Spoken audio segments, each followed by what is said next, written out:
Kryetari i Prishtinës, përparim Rama, i ka dërguar një letër të hapur kryeministrit në detyrë të Kosovës, Albin Kurti, duke kërkuar zhbllokimin e menjëhershëm të projektit të Unazës së kryeqytetit, që sipas tij ka mbetur i bllokuar në nivel qendror për më shumë se 4 vjet, pavarësisht gatishmërisë së komunës, raporton Kosova Press.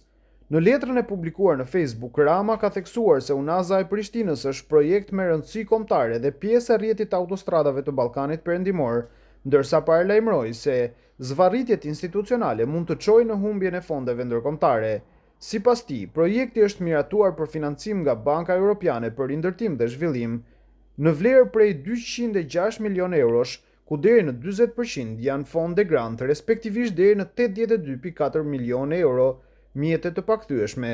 Unaza e Prishtinës është një nga projektet më të rëndësishme infrastrukturore për kryeqytetin dhe për zhvillimin ekonomik të Republikës së Kosovës. Ky projekt nuk është vetëm një nevojë urbane, por lehtësimi i trafikut dhe rritje e funksionalitetit të qytetit, por edhe një investim strategjik me rëndësi kombëtare dhe rajonale.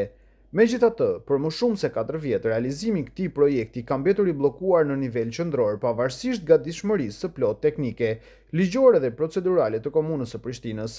Ky bllokim i zgjatur ka shkaktuar pasoja të drejtpërdrejta për qytetarët në kryeqytet dhe po cënon seriozisht interesin publik, thuhet në letrën e Ramës dërguar Kurtit. Ai ka kërkuar nga qeveria në detyrë që të largojë menjëherë të gjitha pengesat administrative dhe institucionale për të mundësuar fillimin e punimeve, duke thënë se ky nuk është projekt politik, por interes publik.